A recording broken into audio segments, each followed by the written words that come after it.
Amén. Buenos días. Si usted tiene su Biblia, puede abrir el libro de Josué, capítulo 4. Josué, capítulo 4. Yo hice una enseñanza unas semanas atrás, unas 3 semanas atrás más o menos, titulada Piedras conmemorativas, lección de nuestra historia. Lecciones de nuestra historia. Voy a hacer la segunda. No sé si voy a poder continuar a hacer esto todas las semanas, obviamente porque tenemos 53 años de historia, pero sí voy a hacer alguna de estas enseñanzas, lecciones de tiempo en tiempo. El tema o el punto para esto, vamos a leer una escritura, vamos a recordar la historia. Es muy importante, es parte de lo que es vivir para Dios, te ayuda a mantener quién tú eres y si tú conoces de dónde vienes. Entonces lo que hice, el fundador de nuestro compañerismo, mi padre, el pastor Wayman Mitchell, fue el que fundó y pastoreó esta iglesia por casi 50 años o casi un poquito más de 50 años. Y nosotros estamos mirando en lo que es, de dónde vinimos. Y yo estoy diciendo la historia de mis padres, de su ministerio, porque esto nos afecta aún lo que nosotros hacemos hoy en día, las cosas que hacemos hoy en día, cómo enfrentamos el ministerio. Vamos a leer Josué 4:4. Entonces Josué llamó a 12 hombres que había designado entre los hijos de Israel, uno por cada tribu, y les dijo: Josué, posad ante el arca de Jehová. Pasad ante el arca de Jehová vuestro Dios hasta el medio del Jordán, y cada uno de vosotros tome una piedra sobre su hombro conforme el número de las tribus de los hijos de Israel, para que esto quede como una señal entre vosotros. Cuando vuestros hijos pregunten a sus padres mañana qué significa estas piedras, le responderéis: las aguas del Jordán fueron divididas ante el arca del pacto de Jehová. Cuando ella pasó al Jordán, las aguas del Jordán se dividieron, y estas piedras servirán como un monumento conmemorativo a los hijos de Israel para siempre. Y estamos hablando de los tiempos o los años, los comienzos años de lo que fue la vida de mis padres, su salvación. Ellos entraron en el ministerio en Wickenburg, Arizona. Una enseñanza más de Wickenburg, Arizona, es que hay una grande enseñanza o lección que aprendió mi padre en el ministerio, que aplicó para el resto de su vida, y muchas veces lo predicaba, y eso era lo que era la prioridad del ministerio. Cuando papá le ofrecieron el pastoreo de la iglesia de Wickenburg. Esta fue la primera iglesia donde actualmente él fue el pastor. Antes era el pastor de jóvenes en la iglesia donde él se había salvado. Cuando él se convirtió pastor, él hizo una decisión de darse al ministerio. Esto no fue nada más que hizo a un lado, sino se dio absolutamente, completamente. Y en orden para complejar eso, la iglesia no tenía dinero. Él tuvo que trabajar un trabajo. Entonces él tomó un trabajo como una persona que reparaba lavadoras, y él trabajó solamente suficientes horas para la semana para sobrevivir. En ese tiempo tenían dos niños. Karen y Sharon ya habían nacido. Rhonda nació en Wickenburg. Ahora tenían 3 hijos, y él trabajó solamente lo suficiente para que puedan sobrevivir, porque él decía: yo estoy aquí para predicar, no estoy aquí para trabajar. Y eso era importante. Y él dijo, para el resto de su vida, hicieron un sacrificio en ese momento para el ministerio. Para toda su vida, él acreditaba ese tiempo, de ese momento de tiempo para el futuro de sus ministerios. ¿Por qué? Porque él dijo, porque él no quería trabajar muchas horas. Lo que él hacía, él tomaba mucho tiempo estudiando en profundidad doctrinas bíblicas, temas bíblicos, aprendiendo cómo predicar. Y él dijo, eso fue el fundamento para todo su ministerio. Es por eso que a través de los años él muchas veces lo escuchaba que él predicaba a pastores que eran pastores de hobby, en otras palabras, que eran hombres que querían sí predicar el evangelio, pero también querían tener una fantástica estilo de vida desde el comienzo, querían ser bendecidos, querían tenerlo más grande, querían un nivel alto y el ministerio es un hobby nada más para ti, no tienes tiempo para darte a ti mismo. Y eso fue una enseñanza. Nosotros agarramos el beneficio de las cosas que el pastor Mitchell aprendió en Wickenburg, Arizona. Una de ellas, en los tempranos días, nos enseñó una enseñanza de lo que fue la iglesia, fue en Wickenburg, ahí donde él formó convicciones y entendimiento de la iglesia, y eso fue una enseñanza, una lección de lo que es la prioridad del ministerio. La segunda lección que mi papá aprendió, que actualmente iba a afectar el completo compañerismo hasta este día, fue el corazón para las naciones. Desde el momento que mi padre se salvó, Dios puso en su corazón un amor por las misiones, y al decir eso es predicar el evangelio fuera de lo que fue de tu país, afuera de tu país. En la iglesia donde él se salvó en Phoenix, Arizona, dos cosas pasaban. Número uno era que invitaban a misioneros a predicar, a venir y predicar y hablar en la iglesia. Y cada vez que un misionero venía, mi padre estaba absolutamente emocionado. Era algo muy emocionante para él. Él preguntaba preguntas con respecto a esto. Hacía poco dinero, pero siempre se aseguraba de él y mamá dar dinero para apoyar las misiones. Papá frecuentemente daba una historia de un misionero que había venido y que papá quería hacer algo para invertir en ayudar al ministerio de este hombre, pero no tenía absolutamente dinero en ese momento. Entonces papá tenía un rifle en ese tiempo que se le había dado por su propio padre, era un rifle, la marca Henry, y que él había usado desde cuando era niño. Y eso era todo lo que él tenía de valor. Y él fue al misionero y le dijo, yo quiero ayudarte, no tengo ningún dinero, pero podrías usar este rifle. Lo trajo a la iglesia, podrías usar este rifle, le dijo, en tu ministerio. Y el hombre dijo, seguro que sí. Papá dijo después que se dio cuenta que este hombre, con la experiencia, que este hombre no lo iba a usar para el ministerio, nada más quería el rifle. Pero papá gozosamente lo dio. Entonces, simple y sencillamente te estoy diciendo esa historia porque él tenía un corazón. Yo quiero invertir, yo quiero ser parte de lo que Dios está haciendo en el mundo, evangelismo mundial. Pero ¿cuántos saben que no hay nada que tú le das a Dios que es perdido, verdad? Ese hombre quizás le pudo tomar ventaja a mi papá, no importa. Mateo 10:42, y cualquiera que dé a uno de estos pequeños un vaso de agua fría solamente, por cuanto es discípulo, de cierto os digo que no perderá su recompensa. Entonces, aquí este texto, sin duda, se aplica a mi padre, a uno que le dé un vaso de agua como discípulo. En otra palabra, lo que tú le das a Dios no es perdido. Papá, yo creo que Dios conoció su corazón y esto es algo que es muy poderoso, que siempre, desde el comienzo de su salvación, en su comienzo, papá tenía un corazón por las misiones. La segunda cosa que influenció a mi papá en las misiones es que en su iglesia madre, acuérdate, él se salvó en 1953, mostraron lo que fue películas de misiones, misioneros de un hombre llamado T.L. Osborne. T.L. Osborne fue uno de los principales evangelistas de lo que es sanidad, cruzada de milagros, y hacía muchas cruzadas de milagros en muchas naciones. Y él mostraban estos, y una famosa película era El asombro de Holanda, y era una cruzada que hizo en Holanda en 1950, y habían películas que se hacían de su cruzada en otras naciones, Filipinas, México, diferentes naciones, y había un número de cosas que pasó al papá mirar estas películas. Número uno, esto aumentó la carga.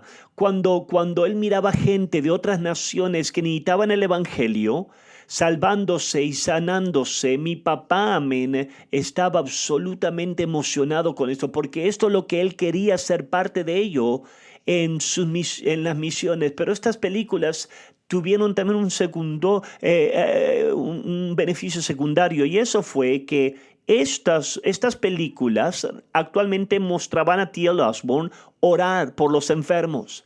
Tú tienes que entender que en esos tiempos, en su iglesia madre no oraban por los enfermos. Él no conocía a nadie que oraban por los enfermos. Recuerda que en la primera enseñanza yo dije que él fue a un colegio bíblico, es más, enseñaban en contra de lo que era divina sanidad de una manera u otra, aunque eran supuestamente ser un colegio pentecostés. Pero él estaba mirando películas y mirando aquí lo que era la película de un hombre que estaba orando por los enfermos. Esto es algo que tú no sabes. Si tú veías a mi papá orar por los enfermos, ¿cuánto usted veía a papá en una cruzada? Usted lo miraba en México, la cruzada, recuerde, usted miraba cómo él oraba por los enfermos. Usted literalmente estaba mirando T.L. Osborne. Cuando papá hacía una cruzada, papá decía, Jesucristo está vivo. Él ha resucitado de los muertos, y entonces vamos a ver milagros esta noche. Eso era algo que vio a T.L. Osborne hacer y adaptó eso, el patrón de orar por los enfermos, en una oración masiva, poniendo tus manos en el cuerpo, comandar lo que es sacar la enfermedad, de dar gracias a Dios por la sanidad y después inspeccionar tu cuerpo. Eso fue algo que vio como Osborne oraba por los enfermos, y mi papá dijo, ¿sabes qué? Eso es lo que yo quiero hacer y quiero tener que obre en mi vida. Pero también hay una tercera cosa, y eso fue que en estas películas que T.L. Osborne estaba enseñando, no nada más enseñaba cruzada y cómo orar por los enfermos. T.L. Osborne entrenó obreros nativos en cada nación, sea África o sea lo que sea. Él los entrenaba a ellos para hacer lo que él hacía. Es más, fue intrigante esto que no tenían en esos tiempos carros, pero en esos tiempos tenían bicicletas. Le daba una bicicleta, un proyector de película y una película de una cruzada de milagro, y mandaban a estos obreros, los desparramaban, y ellos mostraban estas películas, predicaban el evangelio y tenían gente salva, y después oraban por los enfermos. Entonces, esto es profundo aquí, porque hay algo que impactó ahora a mi papá mucho, fue que él vio lo que fue el principio indígena. Si nosotros podemos entrenar obreros nativos que alcancen a su propia gente, esa es la manera que nosotros vamos a enfrentar. El misionero es alguien que su trabajo es entrenar obreros nativos para hacer lo que él hacía, y eso es muy poderoso. Si tú entiendes algo de nuestro compañerismo, tú sabes que nosotros ahora estamos en, creo, 137 diferentes naciones, y eso es lo que nosotros hacemos. Nosotros mandamos misioneros para lo que es agarrar gente de esa tierra que se salven, para que ellos ahora puedan cumplir la gran comisión en su propia nación. Y eso fue un poderoso principio que tuvo que ver con el corazón de papá por las misiones.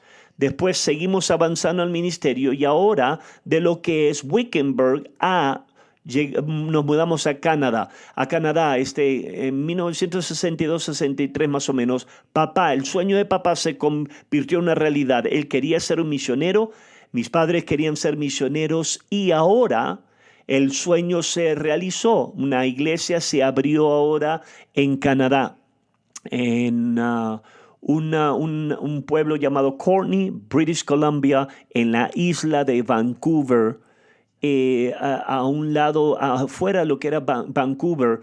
Y mi papá ahora fue ahí.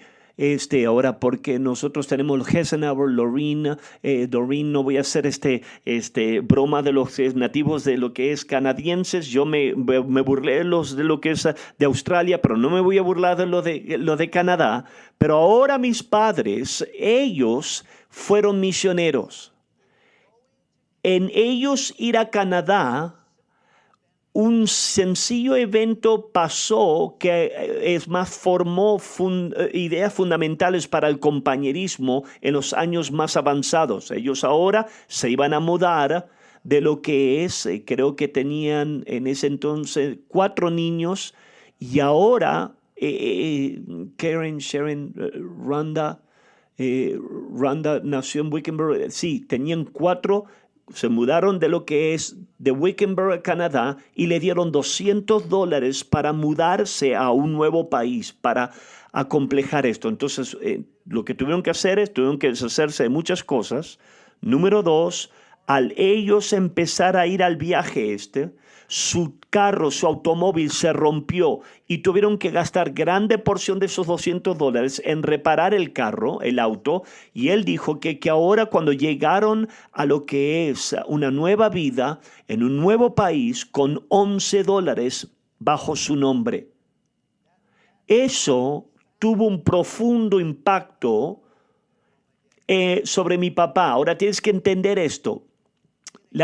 En una denominación, las cosas son centralizadas. Mi padre le decía a su pastor que él quería ser un misionero, pero la iglesia no los mandaba. Tú aplicabas para la organización, era central. ¿Quién decide quién es misionero? Lo que fue la oficina central. ¿A dónde va todo el dinero? A la oficina central. Entonces ahora la oficina central decía, tenemos algo que se abrió y ahora nada más te pueden dar $200 para hacer esto. Esto hizo un impacto profundo en la vida de mi papá, cuando él llegó con $11 con su nombre. Aquí hay una enseñanza, y esa enseñanza que fue puesta en mi papá es que apoyo financiero al ministerio. De una manera u otra, no nada más fue para él, pero de una manera u otra, esto fue algo que si tú crees en la misión de alguien, tú tienes que apoyarla. Si tú dices, tú quieres alcanzar el mundo, tienes que poner dinero tras eso para que acomplejar el trabajo. Entonces, en la mente de mi papá ahora fue que un día dijo, si yo estoy en una posición, yo quiero apoyar a obreros de una forma apropiada. Yo no quiero que ellos tengan hambre, que estén luchando, donde ellos no pueden ni sobrevivir, y eso fue fundamental. Acuérdate, él no entendía eso, cómo esto iba a trabajar, él no sabía. Lo que dijo es, lo que me pasó a mí no es la mejor manera de tratar con esto. Un día yo quiero hacer algo diferente. Courtney, BC, esa ciudad de Canadá, era una gente muy amable ahí. Él empezó a comenzar ahí y él empezó a hacer lo que se le había enseñado en la iglesia cuadrangular. Y eso es que tú usas competencias en la iglesia para traer gente, para que gente traiga gente. Ahora piensa acerca de esto. En nuestra iglesia nosotros decimos que tienes que testificar, predicamos en evangelismo, predicamos en predicar el evangelio. Eso no era la manera que funcionaba, obraba. Su manera que él se le había enseñado era que tú organizas lo que es una competencia. Una de ellas, yo no creo que mi papá inventó esto, pero se le comunicó esto, que ellos tienen una competencia, una competición en la iglesia de cualquier persona que traía la más gente a la iglesia ganaba un viaje a Hawái. Piensa acerca de esto. Un hombre me dijo ayer en la tarde, yo voy a explicar esto un momento. Una mujer en la iglesia llamada Pearl Cochran quería ganar. Entonces le pidió a su amiga que trabajaba, que tenía 3 hijos. Su amiga de trabajo no quería venir a la iglesia, pero dijo, hey, ¿puedo traer tus hijos a la iglesia? Porque ella quería, es todo por Jesús, yo quiero ganar. Entonces ella trajo 3 niños a la iglesia, 2 hermanas y un niño. Y esto es muy interesante. El más joven de los niños fue un niño llamado Les Tice. Les Tice vino no iban a ser parte de la iglesia, solamente los trajo a la iglesia para ese día, porque los números, para que iban a ser marcados, recordados y grabados, y la persona que traía más iba a ganar. Les Tice era un niño, sus hermanas fueron a una escuela dominical ese día. Les Tice estaba ahí coloreando un papel mientras que mi papá estaba predicando. Después de los años, Les Tice se salvó y él era de Canadá. Él se salvó a una de nuestras iglesias en Canadá y se dio cuenta que él había estado en un servicio con mi papá. Él ahora está pastoreando en lo que es Edmonton, Alberta, Canadá. Aquí está la enseñanza de la vida. Las semillas que tú plantas nunca son gastadas, malgastadas. Lo que tú haces para Dios, y piensa acerca de esto. Isaías 55:11, así será mi palabra que sale de mi boca. No volverá a mí vacía, sino que hará lo que yo quiero. Será prosperada aquello para cual la envíe. Ok, piensa aquí hay veces que nosotros hacemos cosas para Dios y pensamos, ¿ha hecho alguna diferencia eso? Yo no sé si alguien se siente así, pero tú piensas, wow, eso fue un gasto, no creo que ganó nada, pero eso es una poderosa escritura. Las semillas plantadas nunca son malgastadas, son perdidas. Una historia que Les Tice me recordó de esto ayer, que mi papá nos decía esta historia muchas veces. Y era que en la iglesia cuadrangular tenía una convención anual en Los Ángeles. Una vez más, para algunos de ustedes, todo lo que conoces tú es la manera que nosotros hacemos las cosas. Nosotros mandamos obreros, mandamos los doves, mandamos a los obreros, las parejas, y en diferentes ciudades que plantamos, o aún diferentes naciones. Cuando es tiempo de conferencias, nosotros queremos que regresen aquí, que estén aquí, nosotros pagamos su viaje, ¿verdad? ¿Por qué hacemos eso? Bueno, escucha.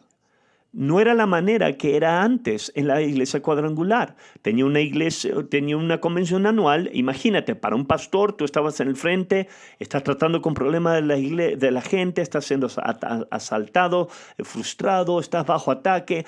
Desesperadamente necesitas predicación, desesperadamente necesitas acercarte a otros pastores, ser animado y estar bajo la presencia de Dios que te ayude. Pero mis padres estaban pastoreando una iglesia muy pequeña en Canadá.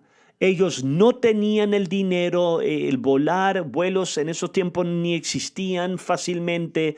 Entonces la única otra opción era manejar. Pero recuerda, su automóvil era viejo, ya necesitó ayuda a llegar a Canadá. No había ninguna manera que podían venir ahora a Los Ángeles. Una familia, una amable familia, esta mujer que ganó la competencia, Ken y Carol Cochran, tenían un carro nuevo, un flamante nuevo carro, y sabiendo que mi papá quería y necesitaba ir a la conferencia, ellos le prestaron a mis padres su carro nuevo de manejar de Vancouver, Canadá, a Los Ángeles, y de regreso yo hice y calculé las millas y pusieron más o menos un promedio de 3,500 millas en ese carro flamante, nuevo carro. Ahora piensa acerca de esto. Aquí hay gente, ¿tú estarías dispuesto a hacer eso, a prestar tu carro? Te voy a dar mi carro para que lo lleves a otro país y pongas todas estas millas. Aquí hay una enseñanza en la vida, y eso es que otra gente hacen posible el ministerio. Otras personas hacen posible. Piensa acerca de esto. Mi padre estuvieron en conexión con esta familia. A través de los años, ellos intercambiaban cartas y tarjetas. Y a través de los años, y papá y mamá los visitaban de vez en cuando. Creo que Pearl estaba viva casi antes que mi papá falleció el año 2020. Su esposo Ken falleció unos años antes. Pero piensa acerca de esto. Hay gente en la iglesia que hacen la vida del pastor muy difícil. Pero Ken y Pearl dijeron, ¿cómo nosotros podemos ayudar tu ministerio? Eso es muy poderoso. Cuando la gente tiene esa clase de corazón. Ken y Pearl Cochran tienen una parte de todo lo que mis padres acomplejaron hicieron. Imagínate cuando llegaron al cielo, todo lo que están haciendo en este tiempo, pero Dios lo ve cuando tú inviertes en la vida de alguien Cada cosa que ellos se convierten después, todo lo que ellos se convierten, tú tienes parte de eso. Vamos a ver a Filipenses 4, 16, 17. Pues aún en Tesalónica me enviaste una y otra vez para mis necesidades. No es que busque donativos, sino que busco fruto que abunde en vuestra cuenta. Ok, aquí está. Pablo está hablando de apoyo de su ministerio de misionero de una iglesia local y él dice, su fruto abunde que se va a multiplicar. Eso es lo que Ken y esta pareja hicieron. Todo lo que Presca se convirtió, ellos invirtieron en el ministerio y hicieron posible. En tu vida tú tienes que hacer una decisión. Yo no quiero ser una frustración en el ministerio. Yo quiero ser una bendición, ¿verdad? Sería una enseñanza buena. Vamos a cerrar nuestros ojos. Papá dijo que él y mamá se sintieron muy aislados cuando estaban en Canadá por la distancia, por la distancia, pero fue más un problema más de la distancia. No fueron mandados por una iglesia local, ¿verdad? No era cómo funcionaba esto. Mis padres estaban respondiendo a una necesidad en una organización. Entonces, cuando tú ibas ahí, no era como que tu pastor te estaba mandando y tú ahora podías tener una conexión con tu pastor. Lo que pasaba era que ahora tú estabas respondiendo a una organización. Cuando tú llegas ahí, tienes una persona que está encargada del área y la persona esa que está encargada, pero el problema es que no tenías conexión con ellos. Quizás podías conocerlo después, pero no había una real conexión.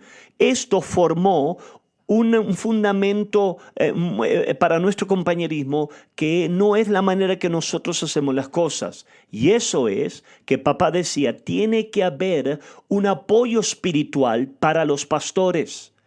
Y eso fue algo que dijo que de una manera u otra en el ministerio tiene que haber una conexión con la iglesia local, con tu pastor, porque eso es lo que va a proveer apoyo espiritual. Mis padres se desanimaron por la falta de resultado. Numéricamente la iglesia no estaba con grande éxito y por estar aislado, la falta de apoyo, mi padre llegó a un punto donde estaba tan desanimado que dijo, no hay punto en lo que es, no hay sentido en seguir en el ministerio, y dijo, no debería ser pastor. Entonces él renunció, no nada más de esa iglesia, sino que él renunció del ministerio completamente y en su mente se mudaron a lo que fue Scottsdale, Arizona y papá terminó consiguiendo un trabajo. Entonces aquí está la enseñanza que quiero darte y eso es una enseñanza, una lección de la vida que papá la usaba con otra gente, es que no debes de medir tu futuro por tu situación actual. Cuando mi papá renunció al ministerio, en su mente él asumió que nunca más volvería a pastorear. Él no nada más estaba diciendo, voy a estar aguitado ahora y después voy a agarrar otra iglesia otra semana. No, en su mente él dijo, no tengo lo que necesito, él le faltaba confianza y él dijo, no pienso que nunca más voy a pastorear. Entonces, en 1965 se mudaron a Scottsdale, Arizona. Tengo una foto aquí que vamos a mostrar y quiero que notes aquí el bebé hermoso. ¿Quién podría ser ese bebé? Aquí están los 5 niños y yo muestro esta foto aquí. Yo nací en 1964 en septiembre, o sea que ellos se mudaron, no, estuve mal, creo que sí se mudaron en 1964. El principal aquí es que mamá se quedó embarazada lo que fue en Canadá y es por eso que Doreen me ama tanto porque yo tengo sangre en lo que es, técnicamente soy canadiense si tú lo piensas. Entonces esta foto es en Scottsdale, Arizona. Papá empezó a trabajar un trabajo y empezó a atender a una iglesia local de ahí y recuerda, él dijo, yo no creo que voy a ser pastor ya más. él empezó a trabajar con un hombre que también era cristiano, que también él había sido un pastor, pero en frustración él había renunciado al ministerio. Ahora, dos ex pastores frustrados están trabajando juntos, y en esos tiempos, eso era cuando la gente, el movimiento Pentecostés estaba empezando a levantarse. Y empezaron a ir a diferentes iglesias o a encontrar gente, y empezaron a descubrir que habían gente loca, cosas locas pasando en esas iglesias muchas veces, y atendían a servicios juntos o hablaban de diferentes lugares que habían estado, y ellos siguieron diciendo, wow, esa iglesia era una locura, nosotros podemos hacer un mejor trabajo que eso. Entonces finalmente un día tuvieron la idea, ¿por qué nosotros empezamos una iglesia?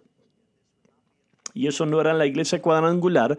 Empezaron una iglesia y empezaron una iglesia, rentaron una casa antigua en Scottsdale, Arizona, y enfrente de lo que es la casa hicieron como un patio con un techo en el patio. No había calor todavía en ese tiempo en Phoenix, y pudieron empezar a juntarse abajo lo que era el patio en Phoenix, Arizona, y empezaron esta iglesia con los dos de ellos siendo copastores. Entonces él dijo que la palabra empezó a desparramarse, la iglesia empezó a crecer.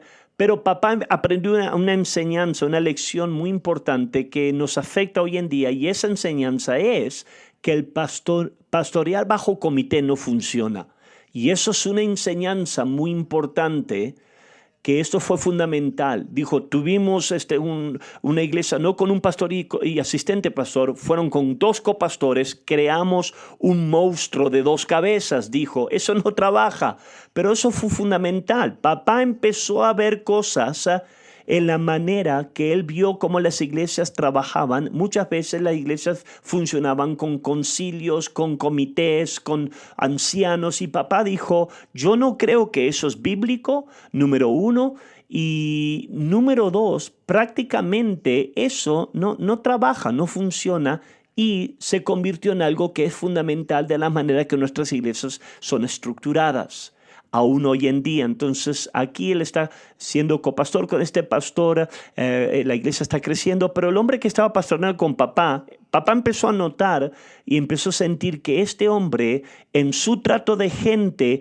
era manipulador, y en maneras que no eran sanas, y hasta una casi deshonesto. Entonces mi papá llegó a una decisión que dijo, yo no puedo participar en deshonestidad, yo no quiero tratar con gente así, no voy a mentirles a ellos o ser deshonesto de muchas maneras. Entonces hizo una decisión de renunciar y dejar a este hombre, decir, ¿sabes qué? Quédate con la iglesia, yo voy a seguir porque no quiero ser parte de esto. Entonces hay una enseñanza, una lección que en la vida y que nos ha afectado, y esto es una verdad para ti también, que Dios puede guiar a personas honestas. Mi padre hizo una simple decisión, y esa decisión fue, yo quiero ser honesto. Proverbios 11:13, las buenas personas se guiarán por la honradez. La deshonestidad destruirá a los que no son dignos de confianza. La primera parte es poderoso aquí. Escucha esto. Mi papá no entiende muchas de las cosas que está pasando en el ministerio y la vida, pero él dijo, yo quiero ser honesto. Ese texto dice, si tú quieres ser honesto, Dios te va a guiar. Y eso es verdad, y lo podemos mirar más adelante como Dios lo hizo. Avanzamos en el ministerio aquí, y en 1966 papá quería regresar al ministerio. Él se puso en contacto con lo que fue la gente de la iglesia cuadrangular y les dijo que le gustaría pastorear una vez más, y le ofrecieron una iglesia en una comunidad de agricultura en un lugar llamado Emmett, Idaho. Y esta comunidad no había mucho dinero. Ahora, esto es mi memoria temprana de mi propia vida. No tenía mucha gente dinero ahí. Y la gente pagaba sus diezmos con sus frutas y vegetables. Yo no creo que mi papá estaba muy a favor de eso, pero yo recuerdo que comíamos bien.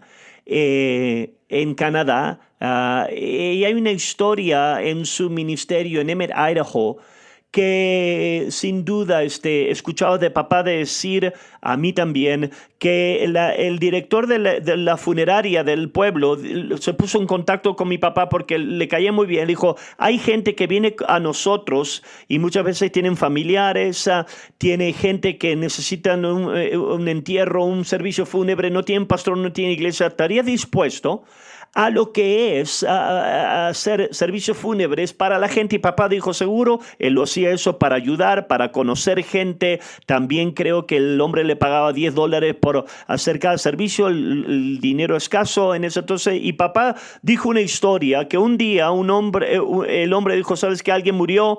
Y vinieron le dieron la fecha del servicio fúnebre y lo recogieron a papá en el carro, 2 hombres y lo que era el cajón de muerto en el auto, y llegaron a lo que fue una capilla en un edificio muy pequeño y iban a tener servicio y pusieron el cajón de muerto, las flores, y de repente el hombre le dijo, la capilla está vacía, le dijo, empieza el servicio. Y mi papá dijo, pero no hay nadie aquí. Y el hombre dijo, sí, nadie va a venir. Entonces papá dijo que este hombre tenía 67 años de edad y ni una alma, ni una persona vino a su servicio fúnebre. Eso impactó a papá en muchas maneras y él dijo, y hay una enseñanza aquí, y eso es que en la vida tú tienes que vivir de tal manera que causes impacto en los demás. En las decisiones, como tú tratas gente, con lo que tú haces en la vida, tú tienes que asegurarte que tu vida está haciendo impacto, porque él dijo, yo no quiero terminar mi vida y que nadie se interese, ¿verdad? Eso es una elección que todos nosotros podemos hacer. Papá tuvo algo se le había enseñado a papá en el colegio bíblico, y eso fue que su filosofía del ministerio era que la manera que tú alcanzabas adultos era a través de sus niños. Una escritura que siempre se le enseñaba era Isaías 11:6, dice que un niño va a guiarlos, ¿verdad? Y se le enseñó toda su vida eso, aunque esa escritura está tomada fuera de contexto, está hablando del milenio. Es una mala idea cuando tú aplicas una escritura del milenio y basas toda tu vida de eso. Entonces, lo que eso significa era que él se le había enseñado cómo tú creces la iglesia es a través de los programas de niños. Muchos de ellos, amén, eran programas para los niños. Acuérdate lo que eran las competencias que tenían, y eso fue la primera vez que Les Tice me había dicho que fue un viaje a Hawái. Por lo general era quien ganaba una barra de chocolate. Yo recuerdo un día la competencia, y como niño recuerdo que la competencia era que tú ganabas una nieve de que se llama banana split de 6 pies de largo. Eso es lo que cada niño necesita. Imagínate eso. Y lo hicieron, ¿verdad? Eso fue competencia. Yo tengo una foto aquí. Estas son fotos de lo que es de Emmett, Idaho. Y aquí tú puedes ver que son niños, ministerio de niños. A la izquierda tú puedes ver la niña en el centro ahí, mi hermana Rhonda. Y en la derecha tú puedes ver allá atrás papá, en el fondo mamá está atrás también, la hilera de atrás, la tercera, también puedes ver esta Rhonda y enfrente. Y yo creo que hasta yo estoy ahí, en la izquierda, no me había dado cuenta que yo estaba ahí.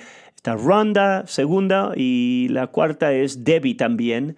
Y tú puedes ver aquí que esto lo que tenían eran competencias con niños, programa de niños, y una cosa es difícil tú para ver aquí, pero en la iglesia cuadrangular, en la pared de atrás ponían lo que eran la cantidad de gente que atendía a la iglesia.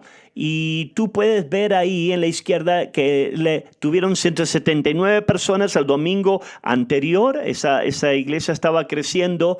Pero también en la izquierda, en el mes de enero, para las misiones del mundo, habían levantado $144 con 42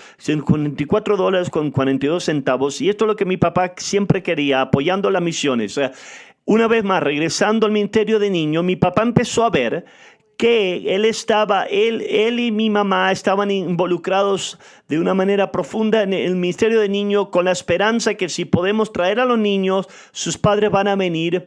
Pero él dijo, no trabaja esto. tú sí traen los niños, pero lo que los padres hacían era, ¿sabes qué? Wow, tenemos una hora libre ahora. Con gozo soltaban los niños y iban a divertirse y después regresaban por los niños. Y papá dijo, si tú agarras a los niños, no necesariamente vas a agarrar a los padres. Pero mi papá empezó a agarrar unos conversos y dijo, si tú agarras y ahora que los padres se salven y a un papá, el papá que se salve, tú vas a agarrar a los niños. Entonces esto empezó en su mente a lo que fue un cambio fundamental en cómo él iba a enfrentar el ministerio. Y esto es una de las maneras, una de las importantes cosas. Acuérdate, como yo te dije en la primera semana, mi padre no fue un criado en la iglesia. Los dos solamente fueron 2 veces antes de ser salvos en su vida hasta el punto que se salvaron. Lo que mi padre quería eran conversos. Como ellos. Él era el alcohólico, tomaba, iba a los casinos. Él era un pecador. Se salvó poderosamente, transformó a mi mamá. Mi mamá nació de nuevo y cambió también. Y mi padre no quería jugar al juego de la iglesia. Él tenía gente buena en la iglesia, tenía algunos pocos salvos, conversos.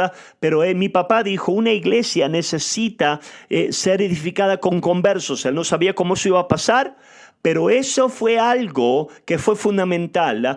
Otra cosa que pasó en Emmett, Idaho, fue que yo te dije la semana pasada que va a poner Dios gente en tu vida.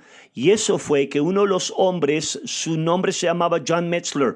John Metzler había ido al colegio bíblico con papá y tenían un espíritu que se había unido y amaban las cosas de Dios, amaban las misiones, amaban lo sobrenatural. Y en Emmett, Idaho, él invitó a su amigo John Metzler para que venga. Y aquí está, una vez más, otra foto aquí. Aquí está papá afuera de la iglesia. Y aquí está la iglesia de adentro, en lo que es Emmett, Idaho. Pero él invitó a John Metzler a que venga y que haga un avivamiento. John estaba pastoreando en California en ese tiempo y lo invitó a él. Él hizo un avivamiento. Y John Metzler, ¿cuántos aquí ustedes recuerdan? Son mayores. Si ustedes recuerdan John Metzler, ese es Jolene Metzler, este era su papá. John Metzler fue absolutamente sobrenatural, tenía dones del Espíritu, oraba por los enfermos, él agarraba milagros, amén, fue hermoso. Y en esta iglesia buena, que Dios estaba haciendo algunas cosas buenas, no muchas, pero algunas, John Metzler vino y tuvo un poderoso avivamiento, y una de las cosas que pasó después que finalmente lleguemos a Prescott, que después se convierte en fundamental, John Metzler fue muy influencial en los tempranos días de Prescott. Un número de gente se salvó y en ese punto, y eso fue fundamental. Él tuvo ahora, después de eso, a John Metzler en cada lugar que él pastoreó después. Entonces ahora, regresando aquí llegando aquí al final a Emmett, Idaho, una vez más, esto fue una iglesia establecida ya. Tenía lo que era más de una estructura, un poder de estructura, de la manera que trabajaba y operaba antes de papá llegar, cómo funcionaban en la iglesia, dirigían la iglesia en una manera. Y mi papá dijo, ¿sabes qué? Eso no funciona muy bien. Entonces, de eso, mi papá empezó a ver que quizás ya no tendría que estar más en Emmett, Idaho y hacer algo más. Y conoció un hombre que pastoreaba en Eugene, Oregon, que tenía un negocio cerca, creo que era una granja de leche o algo de agricultura, y él quería mudarse. Papá dijo después que este hombre quería su negocio, no el ministerio, pero finalmente hablaron los dos y dijeron, ¿sabes qué? ¿Por qué nosotros cambiamos de iglesia? Y esto sería muy asombroso de pensar de esto, hacer esto hoy en día, pero esto es lo que hicieron.